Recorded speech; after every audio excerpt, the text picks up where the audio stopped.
ചോദ്യങ്ങളിൽ നിന്ന് ഒഴിഞ്ഞുമാറിയും ക്ഷുഭിതനായും വീണ്ടും മുഖ്യമന്ത്രി പിണറായി വിജയൻ. കൊല്ലത്ത് വാർത്താ സമ്മേളനത്തിൽ പാർട്ടി പത്രത്തിനും ചാനലിനും മാത്രം മറുപടി. മുഖ്യമന്ത്രിക്ക് മാധ്യമങ്ങളെ പേടിയോ? ഈ ചോദ്യമാണ് ജനശബ്ദം പരിശോധിക്കുന്നത്.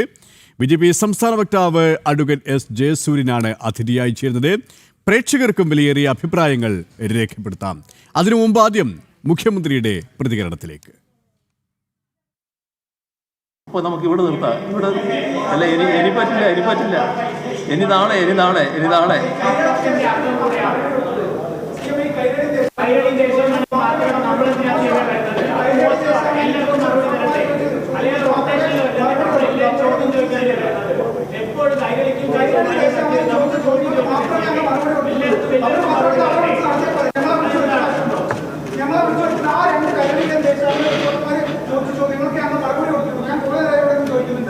മോശമാണ്. ആളുകളെ വിളിച്ചു വെച്ചിട്ട് ചോദ്യം ചോദിക്കാൻ പറ്റില്ല എന്ന് പറയും. ഇന്നലെ ജോൺ ബ്രിട്ടാസ് പറഞ്ഞത് അന്നാണ് ഏറ്റവും കൂടുതൽ വാർത്താ സമ്മേളനം നടത്തിയെന്നാണ്. അങ്ങനെ നടത്തിയ ആൾ മാധ്യമപ്രവർത്തകർ ചോദ്യം തയ്യാറാണ്. മോശമാണ് ചെയ്യേണ്ടത്. ആളുകളെ വിളിച്ചു വെച്ചിട്ട് ചോദ്യം ചോദിക്കാൻ സമ്മതിക്കാത്തത്. നമുക്ക് അതിഥിയിലേക്ക് പോകുന്നതിന് മുമ്പ് ആദ്യം ഒരു പ്രേക്ഷകന്റെ പ്രതികരണത്തിലേക്ക്. മലപ്പുറത്ത് നിന്നും ചന്ദ്രൻ എന്ന പ്രേക്ഷകൻ ചിരിയാണ്. ചന്ദ്രൻ, കേൾക്കാമോ? പറഞ്ഞോളൂ. നമസ്കാരം, പറഞ്ഞോളൂ. അദ്ദേഹം ഇന്ന് TV കണ്ടുപോയതെന്നും അദ്ദേഹം പറയണേ രണ്ട് കൈരളിയിലും പാർട്ടി പത്രത്തിനോട് മാത്രമേ മറുപടി പറഞ്ഞിട്ടുള്ളൂ. അത് നമ്മൾ കണ്ടതല്ലേ. അപ്പൊ ഈ തെരഞ്ഞെടുപ്പ് സമയത്ത് അദ്ദേഹത്തിന് വാർത്താ സമ്മേളനത്തിൽ മറ്റ് പത്രപ്രവർത്തകരും ചാനലുകാരും അതിൽ പങ്കെടുക്കരുത്. അപ്പോഴേ ഈ ചാനലുകാരെ വില അദ്ദേഹത്തിന് അറിയുള്ളൂ. അതാണ് ഏറ്റവും നല്ല മാർഗം അതാണ്. പിന്നെ അദ്ദേഹത്തിനോട് പ്രസംഗമല്ലേ, ആർക്കാ ഇതിടാൻ പറയാ കഴിയില്ലല്ലോ. നന്ദി ചന്ദ്രൻ, ഈ ഒരു സമയം പ്രതികരിച്ചതിന്. താങ്കൾ പറഞ്ഞതുപോലെ തന്നെയാണ്, മാധ്യമങ്ങളെ വല്ലാതെ ഭയപ്പെടുകയാണ്, ചോദ്യങ്ങളിൽ നിന്നും ഒഴിഞ്ഞു മാറുകയാണ് മുഖ്യമന്ത്രി ചെയ്യുന്നത്. ദേശാഭിമാനിക്കും കൈരളിക്കും മാത്രമാണ് ചോദ്യങ്ങൾക്കുള്ള ഉത്തരം. Advocate S. ജയസൂര്യൻ, ഇവിടെ മാധ്യമങ്ങളുടെ കടക്ക് പുറത്ത് എന്ന് പറഞ്ഞ മുഖ്യമന്ത്രിയാണ് പിന്നീട് പലതവണ പലകുറി ചോദ്യങ്ങളോട് ഒഴിഞ്ഞു മാറിയും ചോദ്യങ്ങളോട് ക്ഷുഭിതരായും കാണുന്നത്. ഇന്നിതാ ഏറ്റവും ഒടുവിൽ കൊല്ലത്തെ കഴിഞ്ഞ ദിവസം SDPIയുമായി ബന്ധപ്പെട്ട ചോദ്യങ്ങളോടും ഇതേ നീരസത്തോടെ ഇതേ ക്ഷുഭിതനായി തന്നെയാണ് മുഖ്യമന്ത്രി പ്രതികരിച്ചത്. എങ്ങനെ കാണുന്നു, എങ്ങനെ വിലയിരുത്തുന്നു താങ്കൾ ഇതിനെ? മുഖ്യമന്ത്രിയോട് ചോദ്യങ്ങൾ ചോദിച്ചു തുടങ്ങിയിരിക്കുന്നു. ഒരു മാധ്യമം ചോദ്യം ചോദിക്കുന്നു എന്ന് പറഞ്ഞാൽ ജനങ്ങൾ ചോദിക്കുന്നു എന്ന് തന്നെയാണ് അതിന്റെ അർത്ഥം. അതായത് താൻ 10 വർഷക്കാലം ഭരണം നടത്തിയ സംസ്ഥാനത്ത് തന്റെ പ്രജകൾക്ക് തന്നോട് ചോദ്യം ചോദിക്കാനുള്ള അവസ്ഥയിലേക്ക് അദ്ദേഹം എത്തിച്ചു എന്നുള്ളതാണ്. ആ ഓരോ ചോദ്യവും അദ്ദേഹത്തെ അസ്വസ്ഥനാക്കുകയാണ്, ക്ഷുഭിതനാക്കുകയാണ്. അദ്ദേഹം ജനതയെ ഭയക്കുകയാണ്. തന്നെ അധികാരത്തിൽ എത്തിച്ചവരെ ഇപ്പോൾ ഭയപ്പെടേണ്ട ഒരവസ്ഥയിലേക്ക് എത്തിയിരിക്കുന്നു. അദ്ദേഹത്തിന് കുറ്റബോധമുണ്ട്, ഭയമുണ്ട്, ജാള്യതയുണ്ട്, മറുപടിയില്ലാത്ത നിസ്സഹായ അവസ്ഥയും ഉണ്ട്. ഇവിടെ ഒരു അർത്ഥത്തിൽ എനിക്ക് തോന്നുന്നത് അദ്ദേഹം ഒറ്റപ്പെട്ടിരിക്കുന്നു മന്ത്രിസഭയിൽ എന്നുള്ളതാണ്. സാധാരണ ഇത്തരം സന്ദർഭങ്ങളൊക്കെ വരുമ്പോൾ മാധ്യമങ്ങളെ നേരിടാൻ നിരവധി മന്ത്രിമാരും പാർട്ടി നേതാക്കന്മാരുമാണ് രംഗത്ത് വരിക. ഇവിടെ മുഖ്യമന്ത്രി മറുപടി പറയുന്ന കാര്യത്തിൽ പാർട്ടിക്കുള്ളിലും ഗവൺമെന്റിനുള്ളിലും ഒറ്റപ്പെട്ടിരിക്കുന്നു. ചുരുക്കി പറഞ്ഞാൽ നിസ്സഹായമായ ഒരവസ്ഥയിൽ ഒരു മുഖ്യമന്ത്രി നിൽക്കുന്ന കാഴ്ചയാണ് പത്രങ്ങളുടെ മുമ്പിൽ നമ്മൾ കാണുന്നത്. പക്ഷേ അതങ്ങനെ അല്ല എന്ന് വരുത്തി തീർക്കാനുള്ള ദേശാഭിമാനിയുടെ അല്ലെങ്കിൽ കൈരളിയുടെ മാത്രം ചോദ്യങ്ങൾക്ക് സെലക്റ്റീവായിട്ട് മറുപടി പറയുക എന്നുള്ളത് അത് തീർച്ചയായിട്ടും ജനാധിപത്യത്തിൽ അഭിലഷണീയമായ കാര്യമാണ്. അതായത് അഡ്വക്കേറ്റ് ജയസൂര്യൻ എഴുതി തയ്യാറാക്കിയ മറുപടി അത് കൈരളിയുടെ ചോദ്യത്തിന്, ദേശാഭിമാനിയുടെ ചോദ്യങ്ങൾക്ക് നൽകുന്നു. മറ്റ് ചോദ്യങ്ങൾ എങ്ങനെ വരും, ചോദ്യശരങ്ങൾ ഏത് തരത്തിലായിരിക്കുമെന്ന് അദ്ദേഹത്തിന് അറിയില്ല. അതുകൊണ്ട് തന്നെ അതിന് കൃത്യമായി ഉത്തരവുമില്ല. ഈ ഉത്തരം മുട്ടുമ്പോൾ കൊഞ്ഞനം കുത്തുക എന്നുള്ള സമീപനമാണ് മുഖ്യമന്ത്രി സ്വീകരിക്കുന്നത്, അല്ലേ? തീർച്ചയായിട്ടും അതെ. അവിടെ നമുക്ക് ഒരു കാര്യം കൂടി ശ്രദ്ധിക്കേണ്ടതുണ്ട്. അദ്ദേഹം പല മാധ്യമങ്ങളെയും പർച്ചേസ് ചെയ്തിരുന്നു. നമുക്കറിയാം, കഴിഞ്ഞ 10 വർഷക്കാലം കോടാനുകോടി രൂപയാണ് മാധ്യമങ്ങൾക്ക് വേണ്ടി ഒഴുക്കിയത്. അതുകൊണ്ട് തന്നെ അദ്ദേഹത്തെ സംരക്ഷിക്കാൻ ഏതാനും മാധ്യമങ്ങൾ ഉണ്ടായിരുന്നു. അത് പ്രിന്റ് മീഡിയയിലാണെങ്കിലും ഇലക്ട്രോണിക് മീഡിയയിലാണെങ്കിലും. പക്ഷെ ഇന്നിപ്പോൾ കാണുന്ന അവസ്ഥ നിസ്സഹായമായി നിൽക്കുകയാണ് മാധ്യമങ്ങൾ പോലും. ഇന്നലെ വരെ മുഖ്യമന്ത്രിയെ സംരക്ഷിച്ചിരുന്നവർ അല്ലെങ്കിൽ പൊതിഞ്ഞു നിർത്തിയവർ ഇന്ന് അതിനു പോലും തയ്യാറാകാതെ ഒഴിഞ്ഞു മാറുമ്പോൾ അദ്ദേഹത്തിനോട് ചോദ്യം ചോദിക്കാൻ ആകെ ആത്മവിശ്വാസമുള്ള ഒരു അവസ്ഥ അദ്ദേഹത്തിന്റെ മാധ്യമങ്ങൾക്ക് മാത്രമാണ്. പാർട്ടി ചാനലിനും പാർട്ടി പത്രത്തിനും മാത്രം അഭിമുഖം കൊടുത്താൽ മതി എന്നുള്ള നിലയിലേക്ക് അദ്ദേഹം ഒറ്റപ്പെട്ടിരിക്കുന്നു.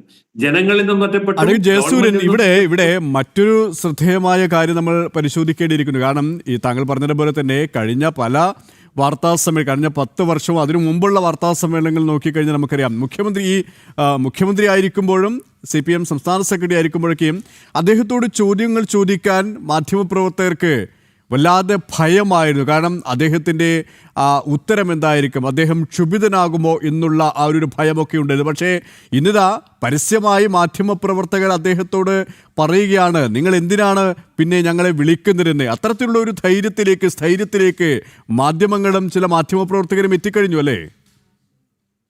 അതെ, അത് അങ്ങേയറ്റം ഗൗരവത്തോടെ കാര്യമാണ്.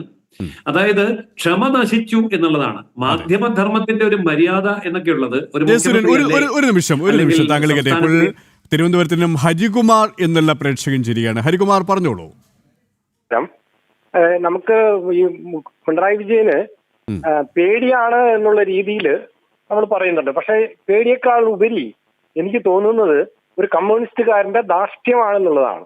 കാരണം ഈ ഉത്തരം പറയാൻ താല്പര്യമില്ല, അല്ലെങ്കിൽ ഉത്തരം പറയില്ല, ജനങ്ങളോടൊന്നും എനിക്ക് പറയേണ്ട കാര്യമില്ല എന്നുള്ളൊരു ധാർഷ്ട്യം എപ്പോഴും പിണറായി വിജയൻ വച്ചു പുലർത്തുന്നുണ്ട്. ഇതിന് ഒരു കാരണം നമ്മൾ നോക്കുമ്പോൾ ശരിക്കും മാധ്യമങ്ങൾക്കും അതിനകത്തൊരു പങ്കില്ലേ എന്ന് ഞാൻ ജനം ടി വി ഉദ്ദേശിക്കുന്ന അല്ല പറയുന്നത്. പങ്കില്ലേ നമുക്ക് സംശയിക്കേണ്ടി വരും. കാരണം മുൻപ് ഈ മാധ്യമങ്ങൾ തന്നെയാണ് പിണറായി വിജയനെ വാനോളം പുകഴ്ത്തിയത്. അദ്ദേഹം ഇറങ്ങി പുറത്തു പോകാനായിട്ട് പറയുമ്പോൾ അത് പഞ്ചപുച്ഛം അടക്കി അനുസരിച്ച ആൾക്കാർ കൂടിയാണ്. അന്ന് വ്യാപകമായിട്ട് പ്രതിഷേധവും പത്രങ്ങളിലൂടെ അവര് വിമർശനങ്ങളും നടത്തിയിരുന്നെങ്കിൽ തീർച്ചയായിട്ടും കുറച്ചുകൂടെയൊക്കെ ധാർഷ്ട്യം കുറയ്ക്കാനായിട്ട് പിണറായി വിജയൻ ശ്രമിക്കുമെങ്കിലും ആയിരുന്നു എന്നുള്ളതാണ് എനിക്ക് തോന്നുന്നത്. ഇവിടെ ഇലക്ഷന് നമുക്കറിയാം SDP-യുമായിട്ടുള്ള ബന്ധം മറച്ചു വയ്ക്കാനുള്ള, നമ്മൾ തീവ്രവാദികളുമായി രഹസ്യബന്ധവും നിലനിർത്തുന്നത് മറച്ചു വയ്ക്കാനുള്ള ഒരു ശ്രമത്തിന്റെ ഭാഗമായിട്ടാണ് ഇപ്പോൾ ഈ ധാർഷ്ട്യം പുറത്തെടുത്തിരിക്കുന്നത്. അത് നമ്മുടെ കേരളത്തിന്റെ ഭാവിക്ക് വളരെയധികം അപകടമുണ്ടാവും. ഈ മുന്നണികൾ ഇങ്ങനെ രഹസ്യ ബാന്ധവം നടത്തുന്നത് തീർച്ചയായിട്ടും നമ്മുടെ സമുദായകര് വളരെ ശ്രദ്ധയോടുകൂടി കരുതി ഇരുന്നില്ലെങ്കിൽ കേരളത്തിന്റെ സമാധാന അന്തരീക്ഷം തകരും എന്നുള്ളത് തന്നെയാണ് എനിക്ക് തോന്നുന്നത്. യെസ്, നന്ദി ഹരികുമാർ ഈ ഒരു സമയം പ്രതികരിച്ചതിന്. അഡ്വക്കേറ്റ് ജയസൂര്യൻ, അത് തന്നെയാണ് അദ്ദേഹത്തിന് ചോദ്യത്തോടുള്ള ഭയം മാത്രമല്ല, അതിലുപരി ധാർഷ്ട്യമുണ്ട്. ആ ധാർഷ്ട്യമാണ് പലപ്പോഴും പ്രകടമാക്കുന്നത് എന്നുള്ള ഒരു പ്രതികരണം തന്നെയാണ് പ്രേക്ഷകരുടെ ഭാഗത്തിനും ഉണ്ടാകുന്നത്. ഒപ്പം ശ്രീ ഹരികുമാർ സൂചിപ്പിച്ചതുപോലെ തന്നെ ഇതൊക്കെയും ജനങ്ങൾ കാണുകയാണ്, ജനങ്ങൾ നേരിട്ട് ലൈവായി കാണുകയാണ്. മുഖ്യമന്ത്രിക്ക് എന്തിനീ ധാർഷ്ട്യമെന്നാണ് ജനങ്ങൾ ചോദിച്ചുകൊണ്ടിരിക്കുന്നത്. കാരണം പിണറായി വിജയനോടല്ല, ഒരു വ്യക്തിയോടല്ല, ഒരു പാർട്ടിയുടെ നേതാവോടല്ല, ഒരു സഖാവോടല്ല ചോദ്യങ്ങൾ ചോദിക്കുന്നത്, മുഖ്യമന്ത്രിയോടാണ്, സംസ്ഥാനത്തിൻ്റെ മുഖ്യമന്ത്രിയോടാണ് ചോദ്യങ്ങൾ ചോദിക്കുന്നത്. ആ ചോദ്യങ്ങളോട് ഒഴിഞ്ഞു മാറുന്ന സമീപനം, ധാർഷ്ട്യം, ഇതൊക്കെയും ജനങ്ങൾ വോട്ടായി മാറ്റുമെന്നാണ് പൊതുസമൂഹവും പറയുന്നത്. LDF അല്ലാതെ മറ്റാര് എന്ന ചോദ്യത്തിൽ തന്നെ ഒരു ധാർഷ്ട്യമുണ്ട്. അതായത് അത് കമ്മ്യൂണിസ്റ്റ് പ്രത്യയശാസ്ത്രത്തിന്റെ ഒരു അടിത്തറ കൂടിയാണ്. ഒരിക്കൽ അധികാരത്തിൽ വന്നാൽ പിന്നെ അധികാരം വിട്ടുകൊടുക്കില്ല. അങ്ങനെ വിട്ടുകൊടുക്കാത്ത അധികാരത്തോടു കൂടി സർവാധികാരിയായി വാഴുമ്പോൾ എന്നോട് ആര് ചോദ്യം ചോദിക്കുന്നു? ഞങ്ങൾ മുന്നോട്ട് വെക്കുന്ന കാര്യങ്ങൾ, ഞങ്ങളുടെ നടപടിക്രമങ്ങൾ, ഞങ്ങളുടെ പ്രത്യയശാസ്ത്രം, ഞങ്ങളുടെ തന്ത്രങ്ങൾ, ഇതൊക്കെ നിങ്ങൾ അങ്ങ് അനുഭവിച്ചാൽ മാത്രം മതി എന്നുള്ള ധാർഷ്ട്യത്തിന്റെ പരകോടിയിലാണ് ഇപ്പോൾ മുഖ്യമന്ത്രി എത്തി നിൽക്കുന്നത്. അദ്ദേഹം ശരിക്കും പ്രതീക്ഷിക്കുന്നത് മൂന്നാം ഊഴവും താൻ തന്നെ ഭരിക്കും, തനിക്ക് തന്നെ ലഭിക്കും എന്നുള്ള മട്ടില്ല. കാരണം ഉപജാപക വൃന്ദം അങ്ങനെ അദ്ദേഹത്തെ ബോധ്യപ്പെടുത്തിയിട്ടുണ്ട് എന്ന് തോന്നുന്നു. അതായത് എനിക്ക് ജനങ്ങളുടെ ചോദ്യങ്ങൾക്ക് മറുപടി കൊടുക്കേണ്ട കാര്യമില്ല, എനിക്ക് മാധ്യമങ്ങളെ മൈൻഡ് ചെയ്യേണ്ട കാര്യമില്ല, ഞാനിവിടെ ഭൂരിപക്ഷം ഉറപ്പിച്ചു കഴിഞ്ഞിരിക്കുന്നു. അതായത് ജനത മുഴുവൻ എൻ്റെ അടിമയും ഞാൻ അവരുടെ ചക്രവർത്തിയുമാണ് എന്നുള്ള ഒരു ഭാവം പൊതുവെ ലോകത്തുള്ള എല്ലാ കമ്മ്യൂണിസ്റ്റ് രാജ്യങ്ങളിലെ എല്ലാ ഭരണാധികാരികൾക്കും എല്ലാ കാലത്തും ഉണ്ടായിരുന്ന അതേ ധാർഷ്ട്യം ജനാധിപത്യത്തിന്റെ മൂടുപടം ഇട്ട് നിൽക്കുന്ന കേരള മന്ത്രിസഭയിലെ മുഖ്യമന്ത്രിക്കും ഉണ്ടായിരിക്കുന്നു എന്നുള്ളതാണ് ഇവിടെ വ്യക്തമാവുന്ന വസ്തുത. അതായത് അഡ്വക്കേറ്റ് ജയസൂര്യൻ മൂന്നാം വട്ടവും അധികാരത്തിലേറുമെന്നുള്ള ഒരു ഉറച്ച വിശ്വാസം അല്ലെങ്കിൽ അത്തരത്തിലുള്ളൊരു ബോധ്യത്തിലാണ് ഇപ്പോഴും ആ CPM-ഉം മുഖ്യമന്ത്രിയും ഇടതുപക്ഷവും നിൽക്കുന്നത് അല്ലേ? പക്ഷേ ജനങ്ങളിങ്ങനെ ഓരോ ദിവസവും ഈ കാഴ്ചകളൊക്കെ കാണുകയും കൃത്യമായി വിലയിരുത്തുകയും കാര്യങ്ങൾ പഠിക്കുകയും ചെയ്യുന്നവരാണ് എന്ന് ഇടതുപക്ഷം ഇപ്പോഴും അറിയുന്നില്ല അല്ലേ? തീർച്ചയായിട്ടും ഇടതുപക്ഷം അതൊന്നും അറിയുന്നില്ല. അവരെ സംബന്ധിച്ചിടത്തോളം അവരുടെ ട്രേഡ് യൂണിയൻ പിൻബലമുണ്ട്. അതുപോലെ തന്നെ ഏറ്റവും താഴെയുള്ള തൊഴിലുറപ്പുകാര്, അല്ലെങ്കിൽ ഹരിത കർമ്മസേന, ഇങ്ങനെയൊക്കെയുള്ള ആൾക്കാരെ ട്രേഡ് യൂണിയന്റെ സംവിധാനത്തിൽ കൂടി സ്വന്തമാക്കി വെച്ച്, കൂടാതെ സർക്കാർ ഉദ്യോഗസ്ഥന്മാരെന്ന് പറയുന്ന വലിയൊരു വൃന്ദത്തെ ഇഷ്ടം പോലെ വാരിക്കോരി കൊടുത്ത് തീറ്റിപ്പോറ്റി ആ രീതിയിൽ അവരെയും അടിമകളാക്കി, ഇവരൊക്കെ തന്നെ എനിക്ക് വോട്ട് ചെയ്ത് വീണ്ടും എന്നെ അധികാരത്തിലേറ്റിയില്ലെങ്കിൽ നിങ്ങളുടെ എങ്ങനെ മുന്നോട്ട് പോകും എന്നുള്ള ഒരു അഹങ്കാരം. അതായത് എല്ലാം തന്നത് ഞങ്ങളല്ലേ, പിന്നെ ഞങ്ങളല്ലാതെ ആരെയാണ് നിങ്ങൾ തിരഞ്ഞെടുക്കാനുള്ളത്? അതാണല്ലോ കമ്മ്യൂണിസ്റ്റ് പ്രത്യയശാസ്ത്രം. സൂര്യൻ, ഒരു നിമിഷം. ഇപ്പോൾ രവീന്ദ്രൻ എന്നുള്ള പ്രേക്ഷകൻ കാഞ്ഞിരപ്പള്ളിയിൽ നിന്നും ചിരിക്കുകയാണ്. ശ്രീ രവീന്ദ്രൻ, കേൾക്കാമോ? കേൾക്കാം സാർ, പറഞ്ഞോളൂ. സാറേ, ഞാൻ സാറോട് ആദ്യമായിട്ടും ചോദിക്കുന്നത്, ഞാൻ ഇതിനകത്ത് സംഭവിച്ച കാര്യത്തിൽ 50 ഞാൻ ഉൾപ്പെടെ ആൾക്കാർക്ക് ഈ സന്തോഷം കൊണ്ട് തുള്ളിച്ചാടുന്ന ദിവസമാണ്. കാരണം എന്താണെന്നറിയോ? നെറിയിട്ട പ്രവർത്തനം കാണിക്കുന്ന ചാനലുകാരുണ്ട് സാറേ. ഏഷ്യാനെറ്റ് രാവിലെ കാണിച്ച പണി സാറിനറിയാം, ലൈഫായിട്ട് ഞങ്ങൾ കണ്ടോണ്ടിരിക്കുക. ഏഷ്യാനെറ്റ് ഞാനും ചങ്ങനാശ്ശേരിയിലെ പള്ളി ചെന്ന്, അതുപോലെ പാലായിൽ ചങ്ങനാശ്ശേരി പള്ളിയിലെ ബിഷപ്പ് എന്ന് പറയുന്ന മുസ്ലിം കോൺഗ്രസ്സുകാരനാണ്. ഈ അച്ഛനെ കൂടെ നേതൃത്വത്തിൽ നടന്ന സാഹചര്യം ഇന്നലെ നടന്നതാണ്. ഒന്നാം തരം ഓശാന ഞായറാഴ്ചയായിട്ട് നല്ലൊരു ദിവസമായിക്കൊണ്ട് അവിടെ കുത്തിത്തിരിപ്പുണ്ടാക്കി. സാറിനറിയോ, FCR എന്ന് പറഞ്ഞ ബില്ലില്, നമ്മുടെ FCAR, ആ ബില്ലിനെ പറ്റി ആവശ്യമില്ലാത്ത വാർത്തകളെല്ലാം കുത്തിത്തിരിപ്പും കാര്യങ്ങളും ഉണ്ടാക്കി അതിരൂക്ഷമായിട്ട് കേന്ദ്ര സർക്കാരിന് അധിക്ഷേപിക്കുമായിരുന്നു. എന്നിട്ട് ഇന്ന് മെത്രാൻ, ഒരു നമ്മുടെ ഓർത്തോസോയുടെ മെത്രാൻ ഇന്നൊരു പത്രസമ്മേളനം വിളിച്ചു ചോദിച്ചപ്പോഴേക്ക് ഈ ഏഷ്യാനെറ്റുകാരെ അവിടെ കൂടെ ചോദിക്കാം, ഫാദർ ഉത്തരേന്ത്യൻ സംസ്ഥാനങ്ങളിൽ നടക്കുന്ന പോലെ പള്ളിയും മഠങ്ങളും എല്ലാം പിടിച്ചടക്കാൻ വേണ്ടിയുള്ള കേന്ദ്ര സർക്കാരിന്റെ ഒരു പ്ലാനാണോ? ഇങ്ങനെയൊക്കെ ചാനലുകാർ പ്രവർത്തിക്കാം സാറേ. ഈ ഏഷ്യാനെറ്റ് ചാനൽ രാജീവ് നമ്മുടെ ചന്ദ്രശേഖരനായിട്ട് എന്തെങ്കിലും ബന്ധമുണ്ടോ സാറേ? സംശയം കൊണ്ട് ചോദിക്കുക. യെസ്, അത് നമുക്ക് പിന്നീട് പരിശോധിക്കേണ്ട വിഷയമാണ്. നമ്മുടെ വിഷയം അതല്ല. താങ്കളിലേക്ക് എത്താം. നന്ദി ഈ ഒരു സമയം പ്രതികരിച്ചതിന്. അഡ്വക്കേറ്റ് ജയസൂര്യൻ, നമ്മുടെ വിഷയത്തിൽ നിന്ന് മാറിയ ഒരു ചോദ്യമായിരുന്നു. ഇവിടെ നമുക്ക് ഈ വിഷയത്തിലേക്ക് വരികയാണെങ്കിൽ, താങ്കൾ പറഞ്ഞു വെച്ചതുപോലെ തന്നെ മുഖ്യമന്ത്രി ചോദ്യങ്ങളെ ഭയപ്പെടുക മാത്രമല്ല, അദ്ദേഹത്തിൻ്റെ ധാർഷ്ട്യം കൂടിയാണ്. നേരത്തെ ഒരു പ്രേക്ഷകനും അത് പങ്കുവെക്കുകയുണ്ടായി. ഇവിടെയാണ് മുഖ്യമന്ത്രി പിണറായി വിജയൻ എന്നുള്ള ആ ഒരു വ്യക്തിയുടെ പാർട്ടിക്കുള്ളിലെ പ്രമാണിത്വം, മേധാവിത്വം കൂടി നമ്മൾ ഈ ഒരു ഘട്ടത്തിൽ പരിശോധിക്കരുത്. കാരണം അദ്ദേഹം ഇപ്പോഴും ആ ഒരു പാർട്ടി ചട്ടക്കൂടിലാണ്. പാർട്ടി സംസ്ഥാന സെക്രട്ടറി ആയിരുന്നപ്പോഴുണ്ടായിരുന്ന അതേ മനോനിലയിലാണ് സംസ്ഥാനത്തെ മുഖ്യമന്ത്രിയായിരുന്നപ്പോഴും അദ്ദേഹം സ്വീകരിച്ചുകൊണ്ടിരിക്കുന്നത്. ആ ശൈലിയിൽ നിന്നും അദ്ദേഹം ഒരു തരത്തിലും മാറിയിട്ടില്ല. അതുതന്നെയാണ് ഇത്തരത്തിലുള്ള പാർട്ടി പ്രവർത്തകരോട്, അണികളോട്, തൻ്റെ കീഴിലുള്ള മറ്റ് നേതാക്കളോട് എങ്ങനെയാണോ സംസാരിക്കുന്നത്, അതുപോലെ മാധ്യമപ്രവർത്തകരോടും അതുപോലെ സാധാരണക്കാരായ ജനങ്ങളോടും അദ്ദേഹം സംസാരിക്കുന്നത് അല്ലേ? തീർച്ചയായിട്ടും അതെ. 15 വർഷക്കാലം പാർട്ടി സെക്രട്ടറി ആയിട്ടിരിക്കുക, തുടർന്ന് 10 വർഷക്കാലം മുഖ്യമന്ത്രി ആയിട്ടിരിക്കുക, 25 വർഷക്കാലം പരമാധികാരത്തിന്റെ അധികാര കസേര കൈയാളുക. ഇത് പിണറായി വിജയന് കിട്ടിയ ഒരുപക്ഷെ ഇന്ത്യൻ കമ്മ്യൂണിസ്റ്റ് ചരിത്രത്തിലെ ഒരു വലിയ അസുലഭമായിട്ടുള്ള അവസരമാണ്. ഈ അവസരം അദ്ദേഹത്തെ മത്ത് പിടിപ്പിച്ചിരിക്കുന്നു എന്നുള്ളതാണ് ഇവിടെ വ്യക്തമാകുന്നത്. അതായത് പാർട്ടിക്കുള്ളിൽ പാർട്ടി സംസ്ഥാന സെക്രട്ടറി എന്നൊക്കെ പറഞ്ഞാൽ നമുക്കറിയാം, അഖിലേന്ത്യാ സെക്രട്ടറിയേക്കാൾ വലുതാണ് കേരളത്തിലെ CPM-ന്റെ സംസ്ഥാന സെക്രട്ടറി. അങ്ങനെ രണ്ടു പാർട്ടി ലീഗ്, മുസ്ലിം ലീഗിന്റെ സംസ്ഥാന പ്രസിഡന്റാണ് അഖിലേന്ത്യാ പ്രസിഡന്റിനേക്കാൾ വലുത്. CPM-ന്റെ സംസ്ഥാന സെക്രട്ടറിയാണ് അഖിലേന്ത്യാ സെക്രട്ടറിയേക്കാൾ വലുത്.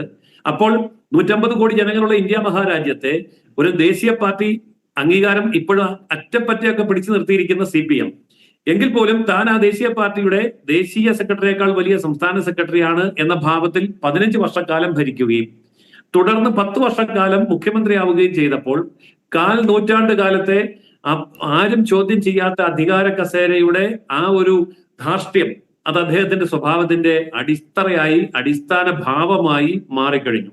ഒരുപക്ഷെ ഇത് പാർട്ടിക്കുള്ളിൽ എല്ലാവരും അംഗീകരിച്ചു എന്ന് വരും, അംഗീകരിക്കാത്തവർ പുറത്തുപോയി പ്രതികരിക്കുന്നുമുണ്ട്. പക്ഷേ ഇത് മാധ്യമങ്ങളോടും ജനങ്ങളോടും പൊതുസമൂഹത്തോടും അതേ ധാർഷ്ട്യം വീണ്ടും അതേ ധാർഷ്ട്യമാണ്. അഡ്വക്കേറ്റ് ജയസൂര്യൻ, താങ്കളിലേക്ക് തിരികെ. ഇപ്പോൾ ചടയമംഗലത്തിൽ നിന്നും ബിനുകുമാർ എന്നുള്ള പ്രേക്ഷകൻ ചിരിയാണ്. ബിനുകുമാർ, പറഞ്ഞോളൂ. സാറേ, സത്യം പറഞ്ഞ ധാർഷ്ട്യം എന്ന് പറഞ്ഞതിന്റെ അത്യുന്നതയിൽ വന്ന് നിൽക്കുകയാണ്. അതായത് അദ്ദേഹം ഒരു ചെത്തക്കുടലിൽ ജനിച്ച ഒരാളാണ്.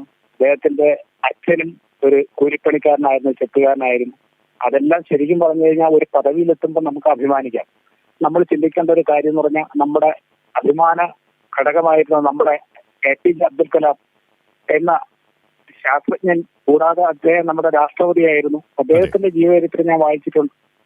തമിഴ്നാട്ടിലെ ഒരു മുക്കുവ കുടുംബത്തിലൂടെ ജനിച്ചു വന്നു. ചെറ്റപ്പുര, ഈ പറഞ്ഞ ചെറ്റപ്പുരയായിരുന്നു. ആ മനുഷ്യൻ എവിടെ എത്തിയെന്ന് നമ്മൾ ആലോചിക്കണം. ആ മനുഷ്യൻ കുഞ്ഞുങ്ങളെ എങ്ങനെ സ്നേഹിച്ചിരുന്നു, ജനങ്ങളെ എങ്ങനെ സ്നേഹിച്ചിരുന്നു. നമ്മുടെ മുൻ അതിനു മുമ്പുള്ള KR നാരായണൻ, അദ്ദേഹം ഒരു പാലക്കാട്ടുകാരനാണ്. അദ്ദേഹം ജനിച്ചതും എല്ലാം ഇതുപോലൊരു ചെറ്റക്കുടലിലാണ്. അദ്ദേഹം പഠിച്ചത് മറ്റുള്ള വീടുകളിൽ ജോലിക്ക് ഇന്ന് കിട്ടുന്ന പൈസ കൊണ്ടാണ് അദ്ദേഹം പഠിച്ചതൊക്കെ. അപ്പൊ അദ്ദേഹം ഒരു കുപ്പയിലെ മാണിക്യം തന്നെയായിരുന്നു. അദ്ദേഹം മാണിക്യമായി വളർന്ന അവസാനം ഇന്ത്യയുടെ പരമോന്നത പദവിയിൽ എത്തുകയൊക്കെ ചെയ്തു. അങ്ങനെയൊക്കെ എത്തുന്നതിലൊക്കെ നമുക്ക് അഭിമാനമേ ഉള്ളൂ. താഴേക്കടയിലുള്ള ചെറ്റക്കുടലിൽ നിന്നും ഒരു മനുഷ്യന് അഭിമാനമായിട്ട് ഉയർന്നു വരുന്നതിൽ നമുക്ക് അഭിമാനമേ ഉള്ളൂ. പക്ഷെ അവരെയൊക്കെ വെച്ച് നോക്കുമ്പോഴത്തേക്ക് ഈ മനുഷ്യൻ ഈ അവസരത്തിൽ എന്താണ് കാട്ടിക്കൂട്ടുന്നതെന്ന് ഒരു പിടിയില്ല. ഒരുമാതിരി എന്താണെന്നറിയാൻ വയ്യ, പ്രാന്തലകണക്ക് നടക്കുകയാണ്. നമുക്കതിനകത്ത് വലിയ വേദനയുണ്ട് നമ്മുടെ മുഖ്യമന്ത്രിയെ കുറിച്ച്. വേറൊന്നും പറയാനില്ല. നന്ദി ബിനുകുമാർ, ഈ ഒരു സമയം ഞങ്ങളോട് പ്രതികരിച്ചതിന്. അഡ്വക്കേറ്റ് ജയസൂര്യൻ, അത് തന്നെയാണ്. ചിലർക്ക് അദ്ദേഹത്തിൻ്റെ ഈ ഒരു പെരുമാറ്റം കാണുമ്പോൾ വേദന തോന്നുന്ന ഒരു സാഹചര്യം കൂടിയുണ്ട്. ചിലർക്ക് ദേഷ്യം തോന്നുന്നു, ചിലർക്ക് അത്ഭുതം തോന്നുന്നു, അതിശയം തോന്നുന്നു. കാരണം ഈ വേദന ഉണ്ടാകാനുള്ള കാരണം അദ്ദേഹം പറഞ്ഞു വെച്ചിട്ടുണ്ട്. കാരണം ഞങ്ങളുടെ മുഖ്യമന്ത്രിയാണ് അദ്ദേഹം, ഏത് പാർട്ടിക്കാരനായിക്കോട്ടെ, പക്ഷേ സംസ്ഥാനത്തിൻ്റെ, കേരളത്തിൻ്റെ മുഖ്യമന്ത്രിയാണ്. ഞങ്ങളോട് എന്തിന് ഈ മുഖ്യമന്ത്രിക്ക് ഇത്തരത്തിലുള്ള അസഹിഷ്ണുത എന്നുള്ള ഒരു ചോദ്യമാണ് ബിനുകുമാർ ചോദിച്ചത്. ബിനുകുമാർ എന്നുള്ള വ്യക്തിയുടെ മാത്രം ചോദ്യമല്ല, പലരുടെയും ചോദ്യങ്ങളായിട്ട് അത് നമുക്ക് മുന്നിലേക്ക് എത്തുകയാണ്. നമുക്കതിലേക്ക് മടങ്ങിയെത്താം.